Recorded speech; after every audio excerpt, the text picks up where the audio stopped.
Olá pessoal, boa noite, não é? Nós estamos aqui para continuar, não é, a leitura da Bíblia, ao qual nós nos propusemos a fazer, não é?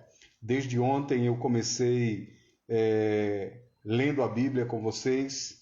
Ontem nós lemos o capítulo 1, ok, do livro de Gênesis, e não somente ler, mas comentar, ok? Comentar, ler a Bíblia e comentar versículo a versículo, ok? Mas antes vamos orar, vamos nos apresentar ao Senhor, apresentar a Deus este momento. Pai, no nome do Senhor Jesus Cristo, nós estamos aqui, meu Deus, diante da Tua presença. Te agradecemos, Senhor Deus, pelo Teu amor, pelo Teu cuidado, pela Tua fidelidade, pela Tua grandiosidade, Senhor. Te agradecemos, Senhor Deus, pela Tua palavra, Senhor.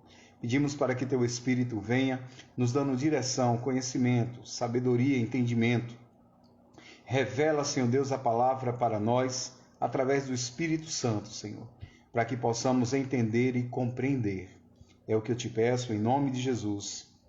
Amém. Então, queridos, nós estamos começamos desde ontem, tá? A ler a palavra do Senhor e comentar versículo a versículo. Então, nós vamos hoje para o capítulo 2, e o capítulo 2 se inicia com o 7º dia, tá? Então, a palavra do Senhor diz assim: E assim foram acabados os céus e a terra e todo o seu ornamento, tá? Todo o seu ornamento. É bem interessante essa palavra ornamento e também esse versículo, porque ele proclama o fato de que quando se concluiu os céus e a terra, tudo ficou perfeito, tudo ficou ornamentado, tudo ficou bonito, tudo ficou lindo. Quando Deus terminou no 6º dia todas as coisas, tudo ficou perfeito, tudo ficou bonito. Paz do Senhor, irmão Adelvandro. Deus abençoe o Senhor. Parabéns a todos os irmãos que estão aqui uma hora dessa, acompanhando conosco a leitura da palavra. Amém? Então, olha só, versículo 2 diz assim: Acabando Deus no 7º dia a sua obra que fizera, repousou no 7º dia de toda a sua obra que tinha feito, ou de todo o trabalho que tinha feito. Deus descansou, ok? Então, eu quero que você entenda algo muito importante, tá? Então, veja só, Deus não descansou porque Deus estava cansado. Não foi isso que Deus fez, tá certo? Esse descansar de Deus, esse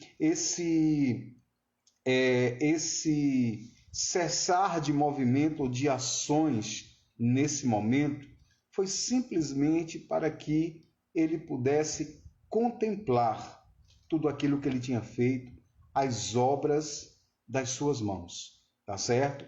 Então, Deus descansou no 7º dia para contemplar tudo aquilo que ele tinha feito. E outra coisa muito importante, querido, esse descansar de Deus, esse sábado, esse 7º dia, tá certo? Ele está ligado também à pessoa de Jesus Cristo, tá certo?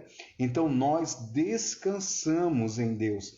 Esse sábado, tá certo? É a sombra das coisas que viriam. É muito interessante porque Jesus ele diz justamente isso.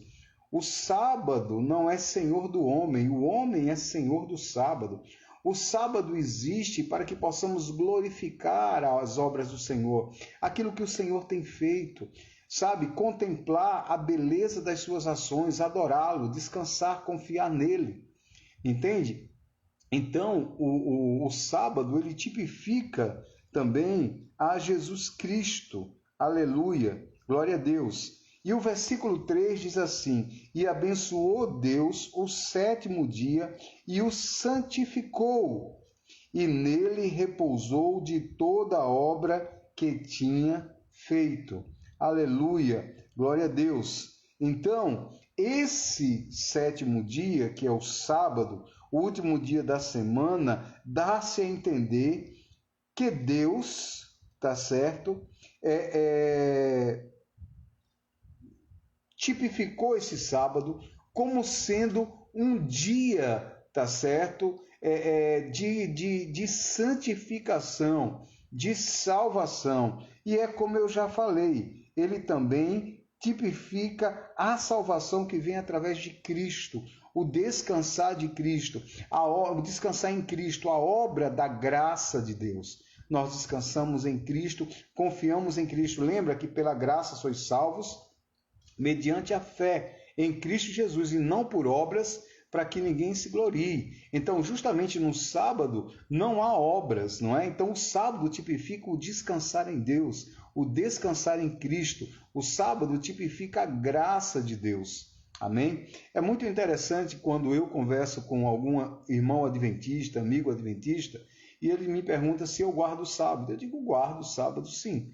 Eu não guardo só o sábado, eu guardo o sábado, eu guardo o domingo, eu guardo a segunda, a terça, a quarta, a quinta e a sexta, simplesmente porque todos esses dias são vividos na presença de Deus através de Cristo. Tá? Então eu não descanso no sábado, eu descanso em Cristo. Cristo é o meu sábado. Entende? É esse o significado do sábado. Aleluia, glória a Deus. Versículo 4 diz, e eu quero que você entenda uma coisa, preste muita atenção. A partir de agora, a partir do versículo 4, do capítulo 2, nós temos um resumo de tudo aquilo que Deus fez, tá certo? No capítulo 1. É um resumo, tá? Então, olha só, o versículo 4 diz assim, essas são as origens do céu e da terra quando foram criados, tá? Então, essas origens aqui, aleluia, elas referem-se justamente a tudo aquilo que Deus fez quando ele criou no princípio todas as coisas, tá? Refere-se à maneira como tudo foi criado, como tudo foi destacado no capítulo 1. É um tipo de resumo, tá certo? E ele continua ainda dizendo, no dia em que o Senhor fez os céus e a terra, apresenta Deus aí como o Criador, o Elohim, tá certo? Deus Criador do homem e de todas as coisas, tá? Versículo 5 diz, e toda a planta do campo que ainda não estava na terra, e toda a erva do campo que ainda não brotava, porque quem lê aqui pode se confundir e dizer, mas Deus já não tinha feito as plantas? Deus já não tinha feito todas as coisas? Então, como é que não tinha planta e erva? Na realidade, aqui se trata de um resumo. Menciona-se aqui o segundo dia da criação, ok? Aquilo que Deus fez no segundo dia da criação, como ele desenvolveu a vida vegetal, tá? E continua ainda, porque ainda o Senhor não tinha feito chover sobre a terra, tá? Então a gente sabe que a primeira chuva que aconteceu foi a chuva do dilúvio, tá? Lá em Noé. Então ainda não havia chuva. O que caía apenas era a garoa, tá certo? Ainda não tinha havido a chuva como a gente conhece, tá certo? Então as árvores cresceram, os frutos brotaram pelo poder da palavra, tá certo? Mas o que caía era ainda apenas uma garoa, tá? E nem havia homem que lavrasse a terra, porque o homem ainda não tinha sido criado no segundo dia. Lembre-se, ele foi criado no sexto. Tudo isso aconteceu antes que fosse criado o homem, tá certo? Versículo 6 diz, mas subia da terra um vapor que regava toda a face da terra, tá certo? Então, isso daqui também trata-se, não é, de antes da criação. Aleluia, glória a Deus, tá? Então, era o vapor que subia e descia, tá certo? E era como se a garoa, não é, que a gente vê, tá certo? Principalmente aqui na terra de Garanhuns nós temos muita garoa, tá bom? Ok? Versículo 7 diz, formou, pois,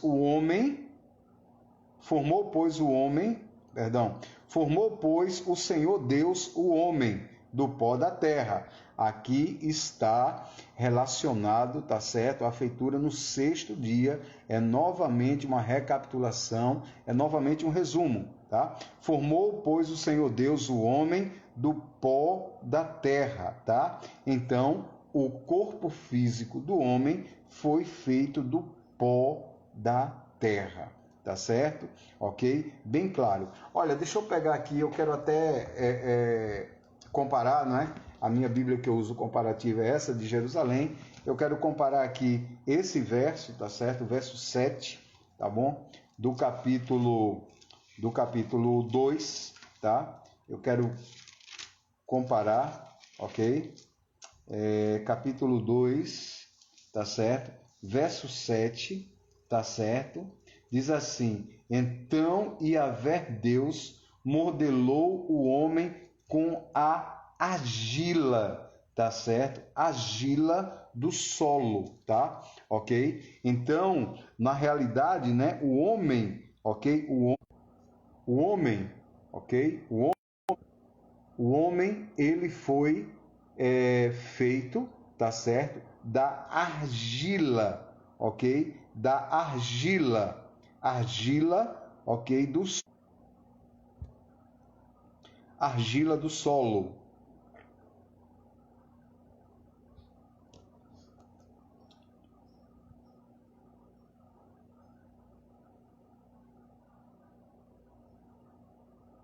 Feito da argila, tá certo? Do solo. Aleluia. Deixa eu ler algo aqui para você muito interessante, tá certo? Deixa eu ver aqui.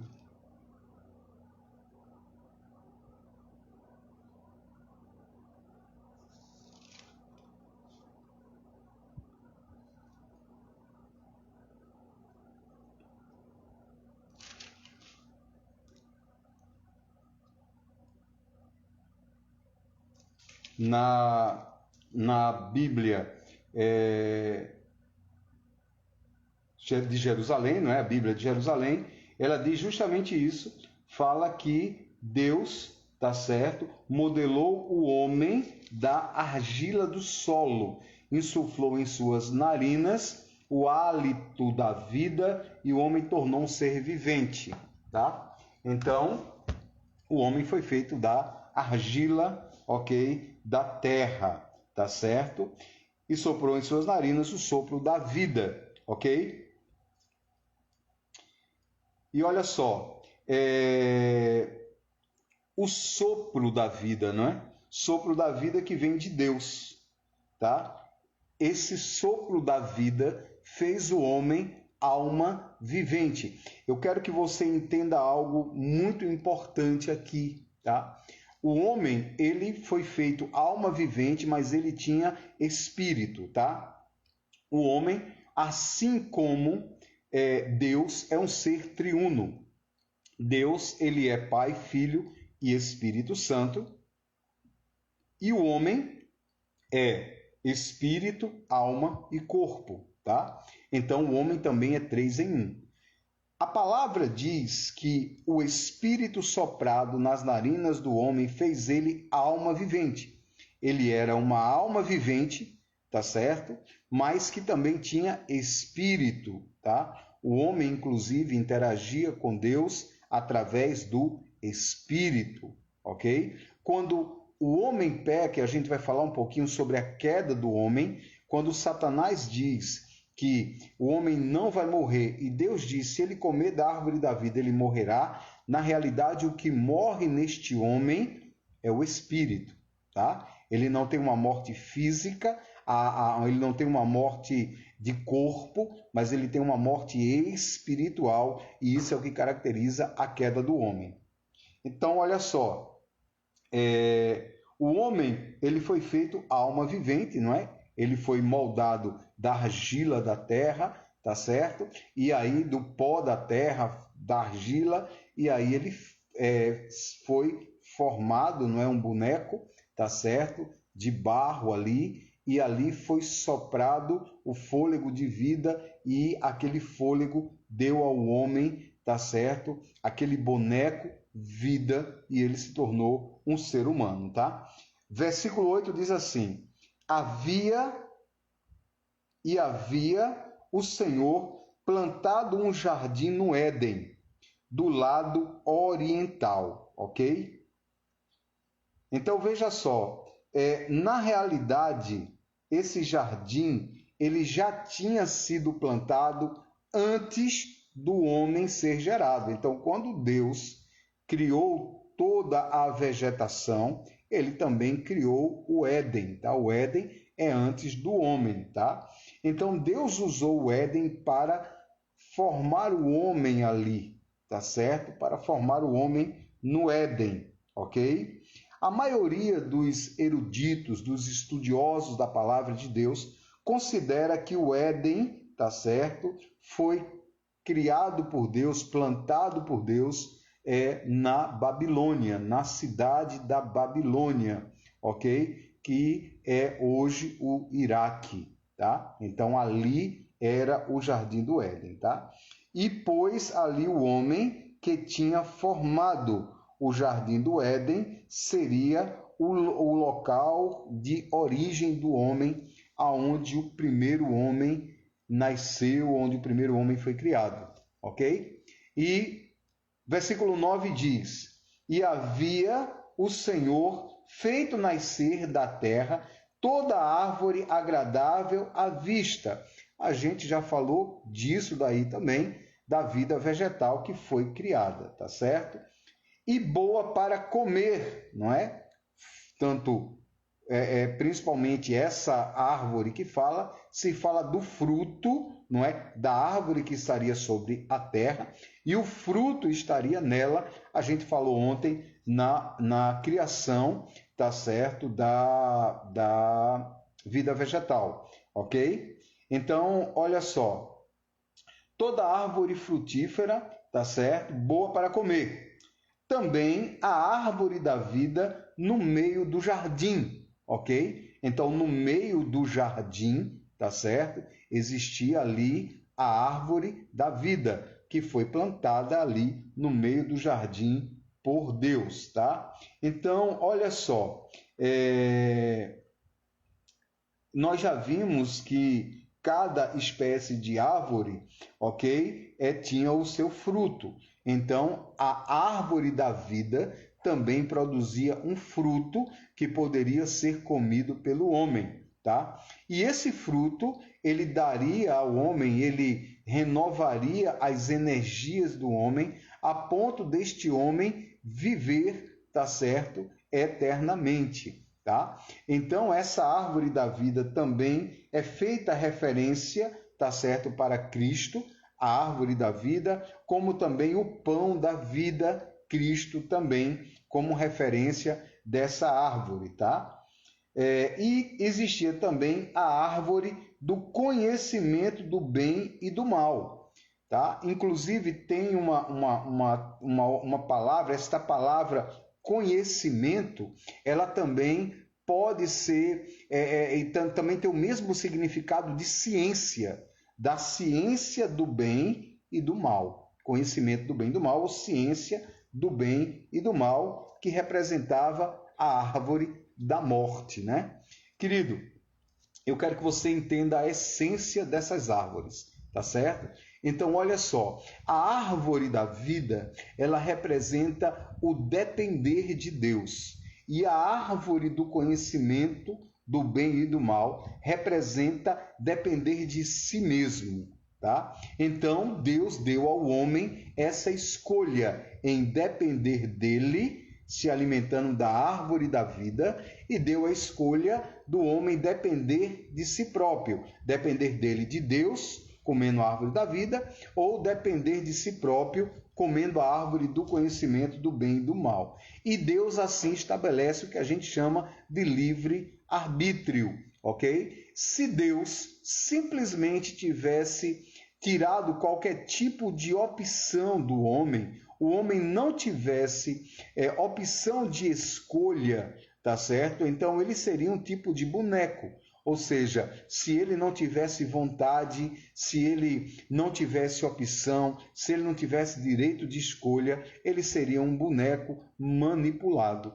Então Deus deu ao homem o que nós chamamos de livre-arbítrio, liberdade de escolha de depender dele, ou escolha de depender dele, de Deus, ou escolha de depender de si próprio, tá? Versículo 10. Saía do Éden um rio para regar o jardim, e dali se dividia em 4 braços, ou seja, 4 rios. Então existia um único rio, tá certo? E esse rio se dividia em 4 braços, ok? Então, o verso 11 diz, o nome do primeiro era Pison, ok? Então, a maioria, tá certo, dos estudiosos, dos eruditos, tá certo, da palavra, acredita que este rio é o rio Ganges, tá certo? Este rio é o rio Ganges, ou seja, o rio que rodeia, da Índia, né? O rio que está ali na Índia, que tem origem ali, é bem característico ali da Índia, tá? Então, este, tá certo? É o que rodeia toda a terra de Ávila, tá? E também os eruditos acreditam que essa terra de Ávila hoje é a Índia, tá certo? Como nós conhecemos, tá? Então, o rio Pison, acredita-se teologicamente, os eruditos estudiosos da palavra, que é o rio Ganges, tá? E este rodeia toda a terra de Ávila, que acredita-se, tá certo, que seja a Índia, ok? Que seja a Índia. Aleluia. Que seja a Índia, tá? Então, olha só, o versículo 12 diz: eruditos, não é? São os historiadores, os teólogos, os estudiosos da palavra, não é?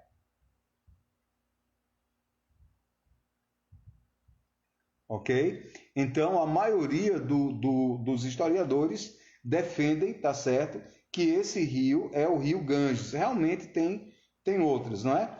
Então, tem outras ideias, mas acredito que esse é o rio Ganges, tá certo? E a terra de Ávila é a Índia, como nós conhecemos, ok?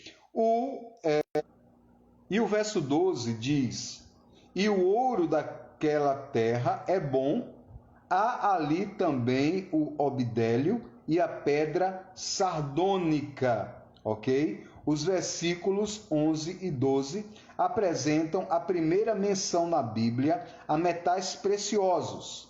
Entre esses, o ouro, ele é mencionado no fim da Bíblia, tá certo? Quando se faz referência à praça principal da Nova Jerusalém. Então, ele é citado aqui no início da Bíblia, o ouro, tá certo? E também é citado no fim da Bíblia, tá? No livro de Apocalipse.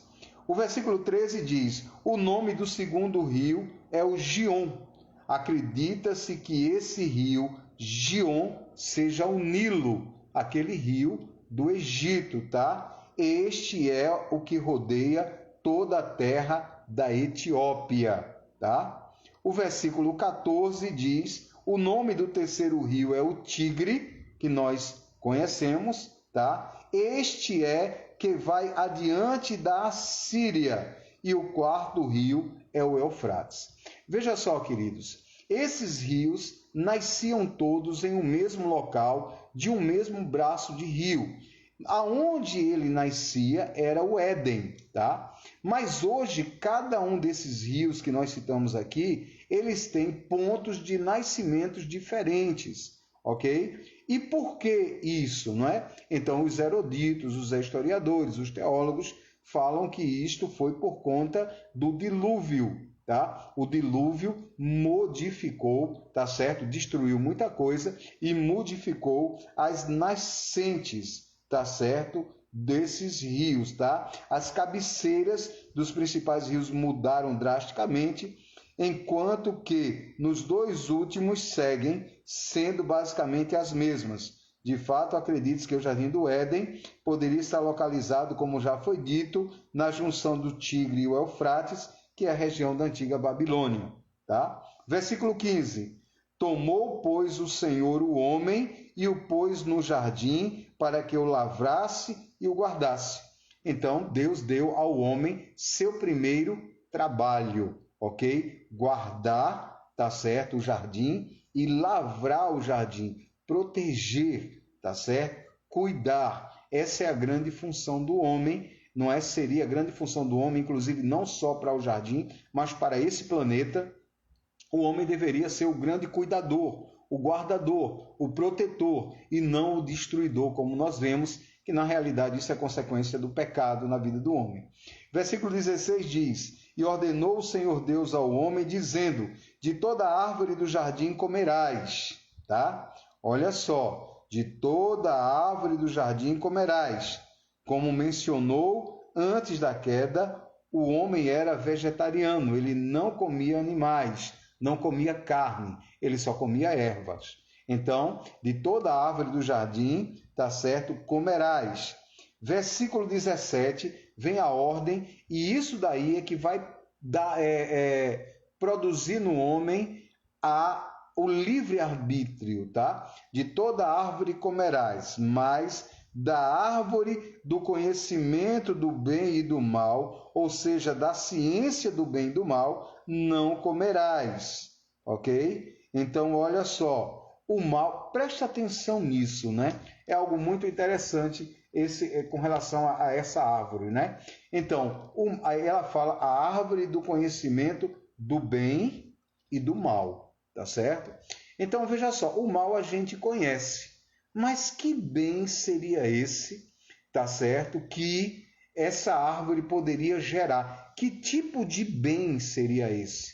Porque é conhecimento do bem e do mal, não é? Que tipo de bem é esse, tá? Então, veja só, esse é o tipo de bem que se é gerado sem Deus. Mas, bispo, pode algum tipo de bem ser gerado sem Deus? Pode-se fazer o bem sem Deus? Pode, pode sim. Mas acontece que este bem que se faz sem Deus não tem valor nenhum, ok? Não tem valor nenhum. Tá? Então, deixa eu falar uma coisa para você. Quando você, por exemplo, eu me lembro de um irmão da igreja que ele disse o seguinte: quando ele, no final do ano, ele é uma pessoa de posses, então quando era no final do ano, então quando ele não tinha conhecido o Senhor, ele sentia um vazio muito grande no coração dele, e ele simplesmente comprava umas cestas básicas, botava na caminhonete dele e saía para dar aos pobres, e ele fazia o bem para tentar se livrar de algum tipo de culpa que ele tinha, entendeu? Então isso daí é um bem que é feito, mas é um bem que não vai sarar o vazio ou preencher o vazio do coração daquele homem. Esse tipo de bem não surte efeito nenhum. Por exemplo, você dá R$2 a um mendigo de oferta. Aquilo é um bem que você faz, tá certo? Mas aquilo vai mudar a vida do mendigo em quê? Em nada. Não muda nada a vida do mendigo, tá certo? Então, existem bens que você faz, tá certo? Que simplesmente não tem valor, não tem função, não vai servir, não adianta de nada. Tá? Então, são coisas significativas. Veja só, você sai com os colegas, você toma uma cachaça, você bebe, você se embriaga, aquilo ali parece que vai te fazer algum tipo de bem. Você espaireceu, você se alegrou, você brincou, você sorriu. Aquilo ali resolveu o teu problema? Não. Quando no outro dia você está ressacado, com dor de cabeça, endividado, talvez acidentado, não é? E aquilo ali não tirou o problema que você está enfrentando, entendeu? Parece que você fez uma coisa boa, ou um bem, né, para você mesmo, mas na realidade isso não resolveu de nada, não adiantou e não solucionou o teu problema. Então é esse tipo de bem aparente que essa árvore faz, tá certo? E outra coisa, por exemplo, a falsa religião, tá certo? A falsa religião é um tipo de bem que não serve de nada. Então imagine você estar dentro de uma religião, tá certo? Para buscar teoricamente a Deus, tá certo? E você ali está sendo ensinado dentro de um caminho que não vai levar você a lugar nenhum. Então a falsa religião, que eu sempre digo isso, né? O diabo criou as religiões. Não é? Jesus ele não criou religiões. Jesus ele é a religião. Tá? Jesus não criou o catolicismo, Jesus não criou a Umbanda, Jesus não criou a religião evangélica, tá certo? Tudo isso é obra de homens. Você tira que tanto é obra de homens, como a gente vê a igreja evangélica, como ela é dividida. tá? Tem os presbiterianos, tem os batistas, tem os, como é que é o nome? Adventistas, sabe? Tem os apostólicos, tem... Então, são tantas as religiões, não é? Tantas as denominações, e são tantas as fés, entendeu? Que, na realidade, você observa e você sabe que isso aí é obra de homem. Isso não é obra de Deus. Não é? Se todos nós estivéssemos na visão de Deus verdadeiramente, seríamos uma única igreja, tá certo? Se bem que existe uma unidade de espírito, o que não existe ainda é uma unidade da fé. Mas isso vai ser resolvido quando Jesus voltar. Quando Jesus voltar, não vai ter placa, não vai se ter placa de igreja, não é? Quando no final dos tempos a igreja vai ser perseguida e a gente não vai ter placa de igreja, não vai ter templo, não vai ter o melhor ministério de música. Eu passei um filme nesses dias para a igreja, você assistiu, Torturados em Cristo, que os irmãos estavam usando correntes para louvar e adorar o Senhor dentro de uma prisão, sentenciados à morte.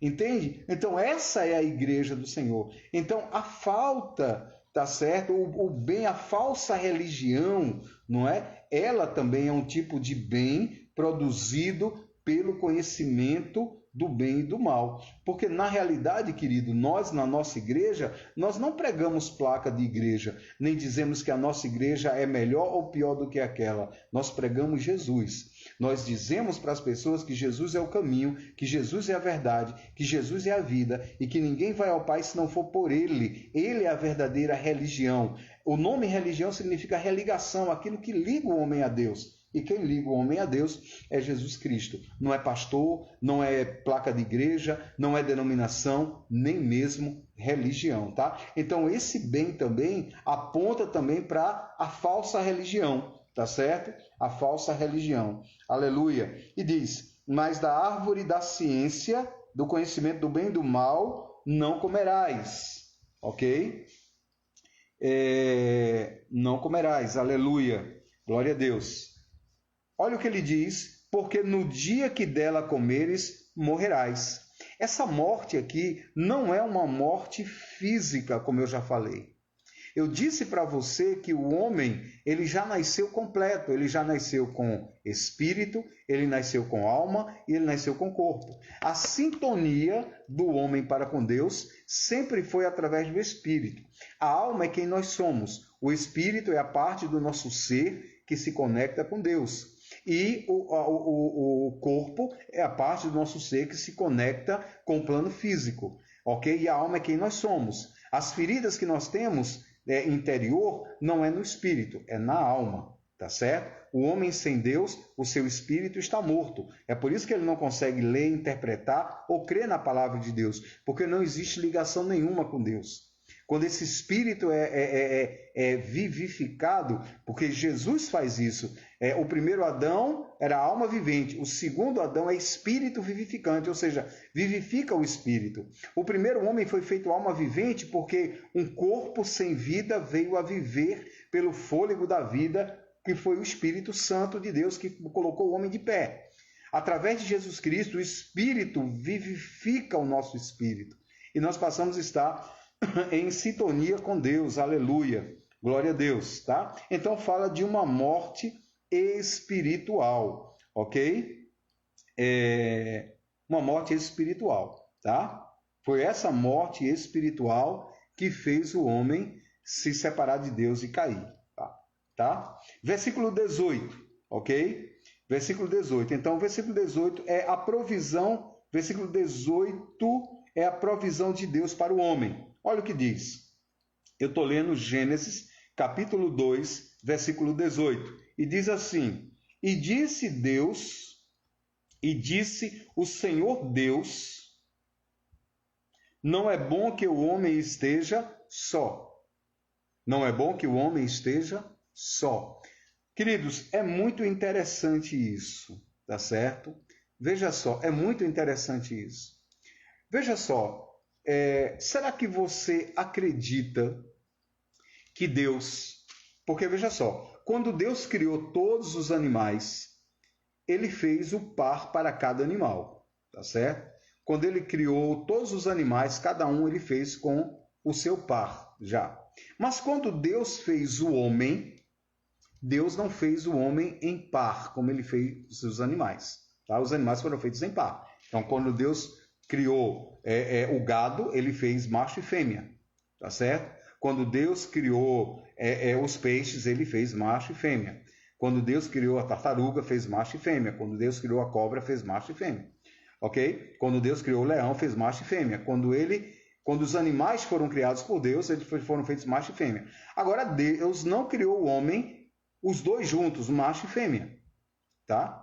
Deus criou o homem e deixou o homem por um tempo sozinho na terra. É isso que o versículo diz. E disse o Senhor Deus, não é bom que o homem esteja só. Tá?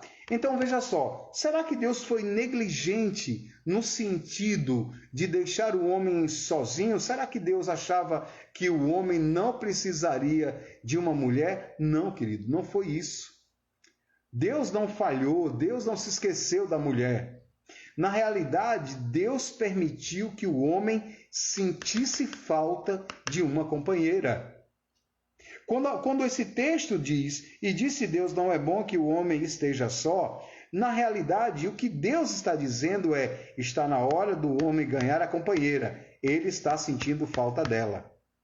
Sabe, todos nós não fomos feitos para estarmos sozinhos. Nós precisamos da nossa companheira, nós homens, e vice-versa, tá? Vice-versa. Tanto a mulher precisa de um companheiro, como o homem precisa de uma companheira. Aleluia, glória a Deus. Então, olha o que Deus diz. Far-lhe-ei, continuando ainda no versículo 18, far-lhe-ei uma ajudadora idônea para estar com ele. Aleluia, glória a Deus. Ok? Então, Deus faz uma ajudadora idônea, não é? Uma mulher sem defeitos, uma mulher que foi feita para ajudar o homem, para completá-lo.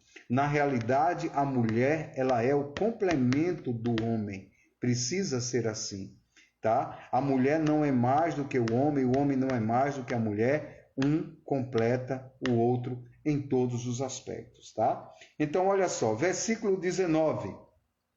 Havendo, pois, o Senhor Deus formado da terra todo o animal do campo e todas as aves dos céus, não é? Como a gente já viu, os trouxe a Adão para que visse como lhes havia de chamar, e o nome pelo qual chamou a todos os animais viventes, esse deu o nome. E me chama a atenção, querido, a capacidade que este homem teve de dar os nomes certos e, principalmente, este homem conseguiu observar as características dos animais, tá certo? Esses nomes, eles foram dados de acordo com as características dos animais, tá certo? Então, isso mostra que Adão era um ser de uma inteligência incrível, tá? E também, obviamente, ele teve um professor maravilhoso, ok? Um grande professor. Então, Adão, ele teve capacidade de unir palavras e capacidade de unir ideias. O homem já nasceu sendo esse ser pensante que ele é, ok? Versículo 20 diz, e Adão pôs os nomes em todo gado e aves dos céus e em todo animal do campo, mas para ele mesmo não se achou ajudadora que lhe fosse idônea, não é? Aí eu volto a falar para você, preste atenção, não se achou uma companheira para ele, não é? Então, uma vaca, tá certo? Um animal não seria companheira ideal para o homem. Uma galinha não seria companheira ideal para o homem, ok? Uma cabra não seria uma companheira ideal para o homem. Por quê? Lembra o que a gente falou? Cada espécie, tá certo? Ela tem a sua própria espécie. Tanto é que, como eu falei ontem, você não vê um animal se relacionar, um leão, por exemplo, com um elefante, ou uma girafa com um touro, e assim vice-versa. A gente não encontra isso. Então, na natureza não existia uma mulher, tá certo? Uma ajudadora que fosse da mesma espécie que o homem, tá? Então, o versículo 21 diz: Então o Senhor fez cair um sono profundo sobre Adão e esse ficou adormecido. É interessante, querido, porque aqui nós temos, dentro da área da medicina, a primeira vez que uma anestesia geral é citada, tá? Deus estava pronto para fazer uma cirurgia no homem. Deus estava pronto a fazer a primeira clonagem. Veja só, agora na década de 80, de 90, 1980, 1990, os homens começaram a falar sobre clonagem. Mas a Bíblia fala de clonagem no 2º capítulo do livro de Gênesis. Ok? Deus fala de cirurgia no 1º capítulo do livro de Gênesis. Deus fez cair um sono profundo, Deus deu uma anestesia geral no homem, tá? E a palavra do Senhor diz mais, e este ficou adormecido, tá? Então tomou-lhe uma de suas costelas. Veja só, eu quero que você entenda algo que é muito poderoso aqui, isso é uma revelação. Na realidade, você sabe que o livro de Gênesis foi escrito por Moisés. Moisés, ele não estava presencialmente ali no dia da criação. Isso foi Deus que o revelou através de visões, através do Espírito Santo, através de revelação. Então veja só, quando se fala de costela, quando Deus tocou ali na costela, eu quero que você entenda algo. A costela do homem, ela é rica em medula óssea vermelha. Medula óssea vermelha é onde estão as células, tá certo? As células que são chamadas células tronco, células mãe, as principais células do organismo do corpo humano. Na realidade, Deus abre o homem e Deus faz uma incisão naquela costela e Deus tira, sabe, as células ali, tá certo? Do corpo do homem, tá certo? E Deus faz ali a mulher, tá certo? Tirada de dentro da medula, do material genético, do DNA do homem. Isso que a gente assiste aqui, tá certo? É a primeira clonagem da história da humanidade. Tanto é que mais adiante Adão vai dizer: você é osso do meu osso, carne da minha carne, porque você foi tirada de dentro de mim.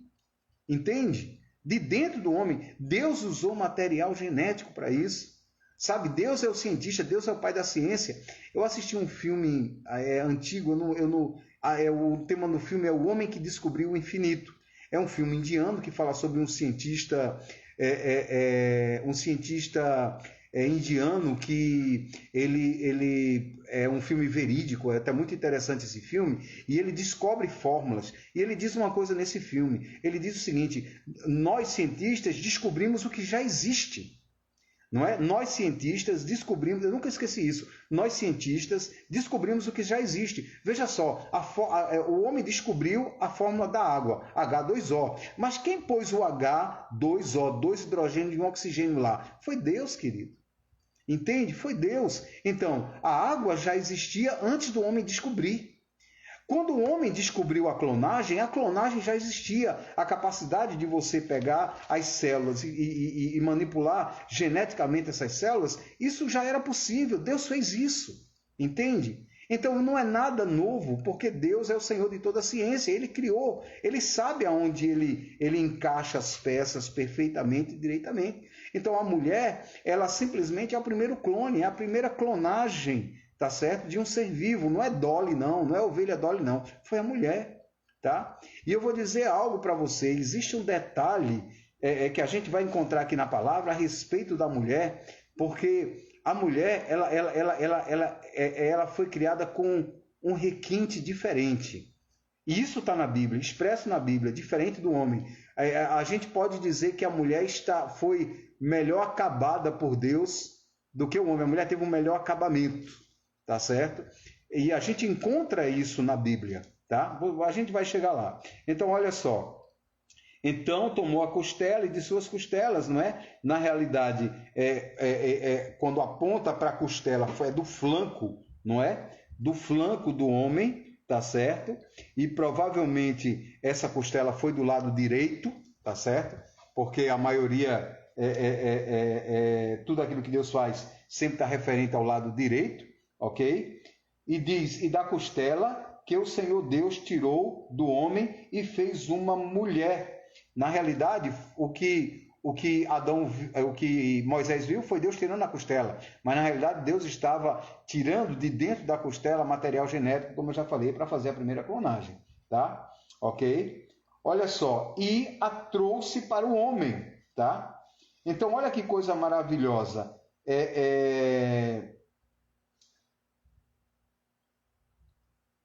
Que coisa tremenda e coisa maravilhosa, né? Então, Deus vai e traz essa mulher para o homem, tá? Olha só, deixa eu ler um texto para você aqui que é muito interessante. Olha só, existe um teólogo, tá certo, chamado Orton, tá certo? Orton, ok? Ele diz o seguinte: quando Deus criou o homem, utilizou a palavra formou. Deus formou o homem, tá? É a mesma palavra usada para um oleiro que molda uma jarra de argila. Mas para a palavra, para a mulher, a palavra que Deus usou foi fez. Deus fez a mulher, ok?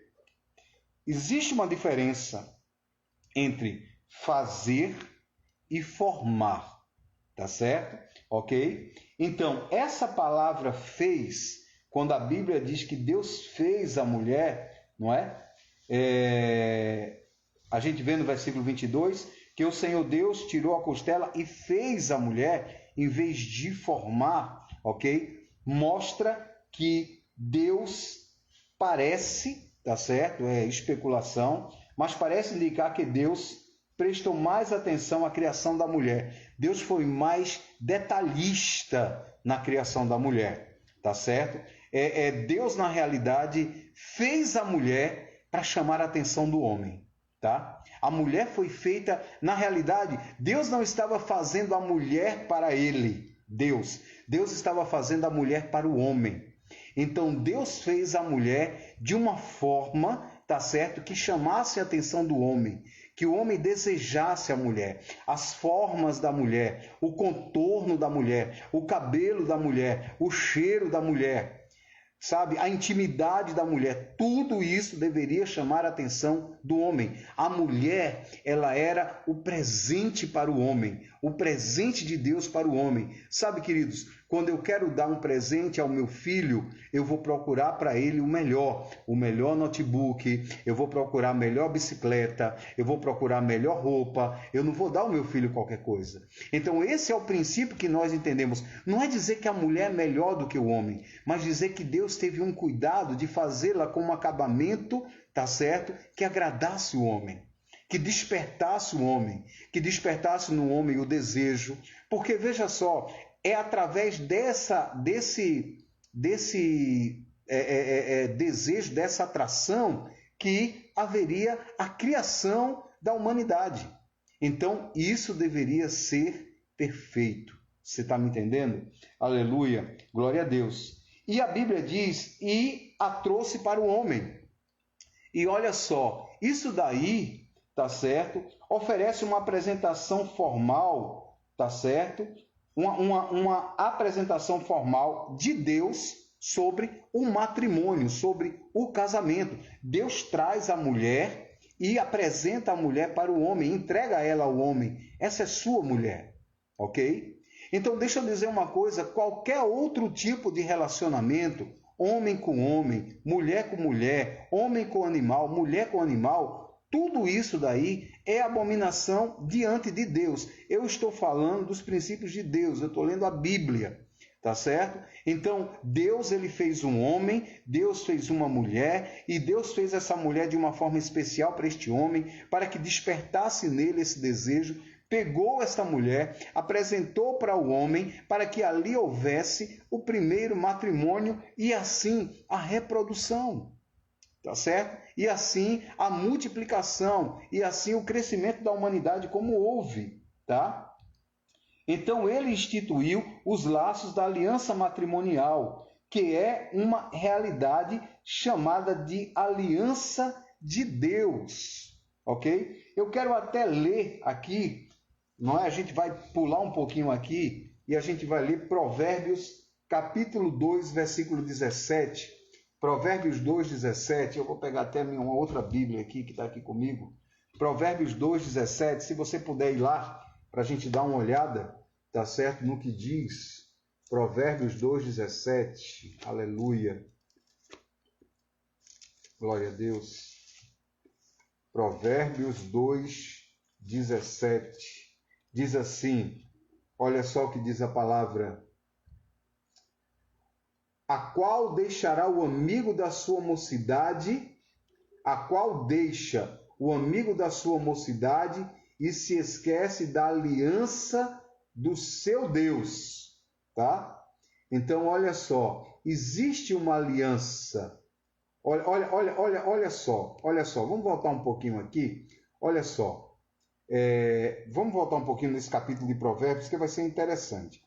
Versículo 11, ele diz assim: o bom siso te guardará e a inteligência conservará, para te livrar do caminho do mal e do homem que diz coisas perversas. Eu parei Gênesis e eu estou lendo Provérbios 2, a partir do versículo 11.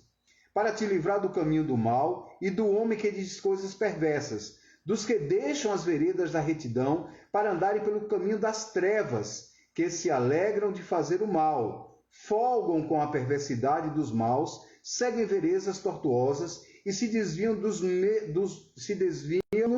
seus caminhos, para te livrar da mulher adúltera, da estrangeira, que lisonjeia com palavras, o qual deixa o amigo da sua mocidade e se esquece da aliança com seu Deus. Então, olha só, aqui ele está falando com relação ao adultério, na questão de que o adultério destrói o casamento, né? Destrói a aliança com Deus. Então, a palavra do Senhor é muito bem clara com relação a isso daqui. Então, olha só, o matrimônio está totalmente, o casamento está totalmente relacionado a uma aliança que Deus fez com o homem. Então, homem com mulher está debaixo de uma aliança com Deus. Quando eu faço aliança com a minha esposa, esta aliança é com Deus. Quando minha esposa faz essa aliança comigo, está fazendo aliança com Deus. E isso é o sucesso de um casamento abençoado, tá? E a gente encontra isso aqui em Gênesis. Então, qualquer outro tipo de modelo de matrimônio, tá certo? É considerado abominação diante de Deus, tá? Pode ser aceito pelos homens, mas não dá para ser aceito por Deus, tá? É antibíblico, ok? Então, olha só, versículo 23. Disse Adão: essa é agora osso dos meus ossos e carne da minha carne, ok? Quer dizer que ela veio de dentro do homem, tá certo? Ela foi tirada de dentro dele e também mostra que ela também o completa, o homem. É a carne que faltava nele, é o osso que faltava nele, tá certo? Então quer dizer que é o complemento do homem, não só no sentimento e sentido, mas também na sua carne e nas qualidades que ele não tem, que une ao homem, ok? Esta será chamada varoa, porquanto do varão foi tomada ou tirada, não é? Então, querido, Deus, ele tirou a mulher de dentro do homem. E sabe que você quer uma coisa muito interessante na ciência? Veja só, eu sou homem, tá certo? E eu tenho uma filha mulher e tenho um filho homem. Ok? Eu não sei se você sabe, mas o homem ele carrega no seu espermatozoide o cromossomo Y e o cromossomo X. Então, a mulher carrega no seu óvulo somente o cromossomo X. Então, quando nós temos a fecundação, então, o meu cromossomo X com o cromossomo X da minha mulher dá origem a uma fêmea. E o meu cromossomo Y com o cromossomo X da minha esposa dá origem a um macho. Então, olha só, somente, tá certo? Se a gente pudesse fazer uma clonagem de uma mulher, tá certo? Nela só seria possível gerar mulheres. ela só geraria mulheres, tá? Agora, se você pegar as células do homem, tanto o homem poderia gerar homens, como ele poderia gerar mulher. Então, mostra que todas as mulheres que existem na face da terra, elas saíram de seus pais, e não somente de suas mães. Tá? Então, quem determina a sexualidade, o gênero e a sexualidade do filho são os homens. Do homem sai o cromossomo masculino, do homem sai o cromossomo feminino, ok? Então, todas as mulheres são tiradas de dentro do homem, mostrando que a Bíblia está certa, ok? Quando diz que a mulher foi tirada de dentro do homem e jamais o homem poderia ser tirado de dentro da mulher, porque a mulher não tem esse cromossomo, ok, queridos? Então, olha só. Continuando, porquanto deixará o homem o seu pai e a sua mãe, e apegar-se-á a sua mulher. Queridos, preste atenção, porque isso aqui é muito tremendo, tá certo? Olha só, não está escrito aqui que deixará o homem o seu pai e a sua mãe e se apegar-se-á a outro homem. Não está escrito. Não está escrito aqui que a mulher deixará o seu pai e sua mãe e se apegar-se a outra mulher. Está escrito aqui que o homem deixará o seu pai e sua mãe e se apegar à sua mulher. Veja só, muitas vezes eu já vi muita gente defendendo o homossexualismo, tá certo? A homossexualidade, e dizendo o seguinte, que Jesus nunca falou, tá certo, sobre a homossexualidade. Jesus não falou sobre homossexualidade, tá certo? Eles falam que Paulo falou, mas não aceitam as palavras de Paulo e não aceitam as palavras do Antigo Testamento, aceitam só as palavras de Jesus, dizendo que Jesus nunca falou contra a homossexualidade. Mas veja só, Jesus nunca falou contra a homossexualidade, mas Jesus repetiu as palavras de Deus, dizendo a mesma coisa: deixe o homem a sua mulher, deixe o homem seu pai e sua mãe, una-se a sua mulher e torne-se os dois uma só carne. Aquilo que Deus uniu, o homem não separe. Então, Jesus, se ele falou a favor do casamento heterossexual, significa que ele estava falando contra o casamento, por exemplo, homossexual. Porque para Deus, entendeu? Isso aí não tem significativo, não tem valor. Para Deus não reconhece esse tipo de casamento, esse tipo de união. Eu estou falando no princípio de Deus. Tá certo? Da palavra do Senhor, da Bíblia. Nós estamos lendo a Bíblia e eu estou explicando a Bíblia de acordo com a Bíblia. Então, esse casamento homossexual pode ter significado para a justiça, pode ter significado para as pessoas, tá certo? Que se casam desse jeito, tá certo? Significado pessoal para cada um, mas não há, para Deus não tem significado nenhum. Lembra do bem que eu falei, da árvore do conhecimento do bem e do mal? Tá certo? Da árvore do conhecimento da vida. Quem escolhe a árvore da vida escolhe viver de acordo com a vontade de Deus. Quem escolhe o conhecimento do bem e do mal escolhe viver segundo a sua vontade. E tem coisas boas que não vão servir para nada. Então, imagine você, por exemplo, tem uma pessoa de um sexo que conhece outra pessoa do mesmo sexo, se apaixona, vão viver. Aquilo é um bem. Tá certo? Eles estavam sozinhas, termina sendo um bem, desse bem do conhecimento do bem e do mal, mas que na realidade isso daí não vai trazer nada, não vai para a eternidade, para a vida eterna, para a vida espiritual, para o relacionamento com Deus, isso aí e nada é a mesma coisa, ok?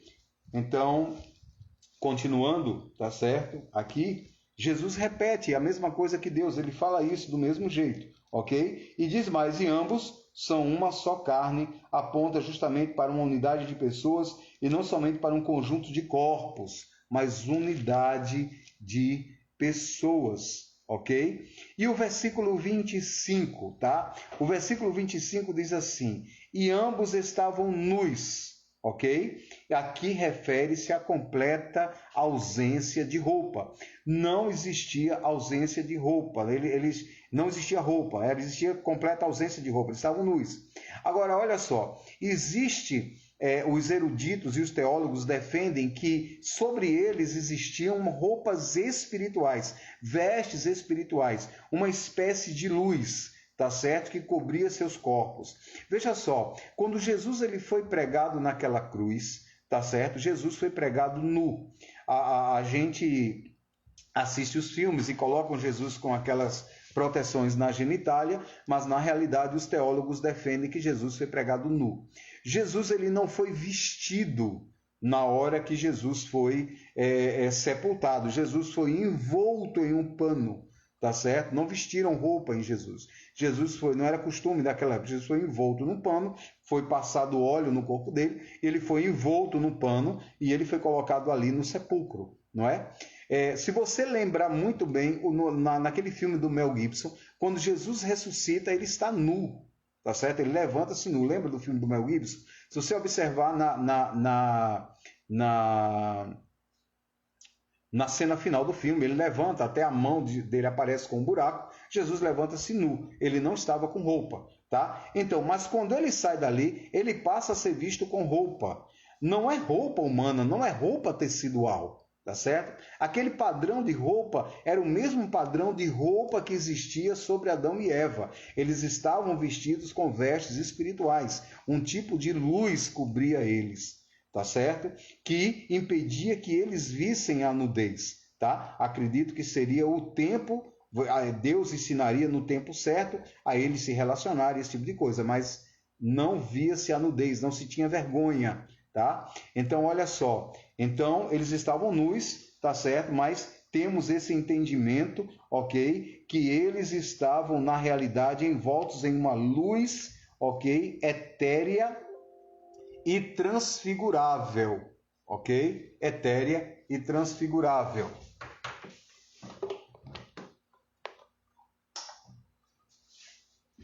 Etérea e transfigurável, tá? Ok? Então era uma nudez sem roupa material, mas existia uma roupa espiritual, tá? Então olha só, Adão e sua mulher e não se envergonhavam, ok? Não estavam envergonhados, porque não havia nada do que se envergonhar. Ok, queridos? Então, esse foi o capítulo 2, tá certo, do livro de Gênesis, comentado versículo a versículo.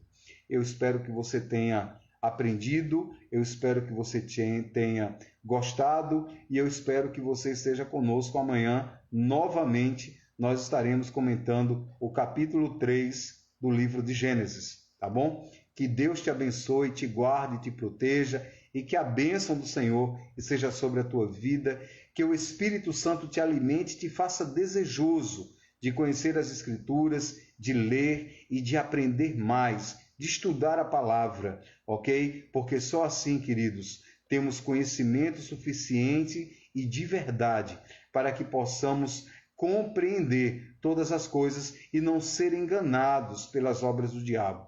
O diabo tem enganado pessoas, tá certo? Tem tirado pessoas do caminho de Deus e pessoas têm se perdido simplesmente porque não conhecem a palavra de Deus. Que Deus te abençoe, uma boa madrugada e até amanhã, no nome de Jesus.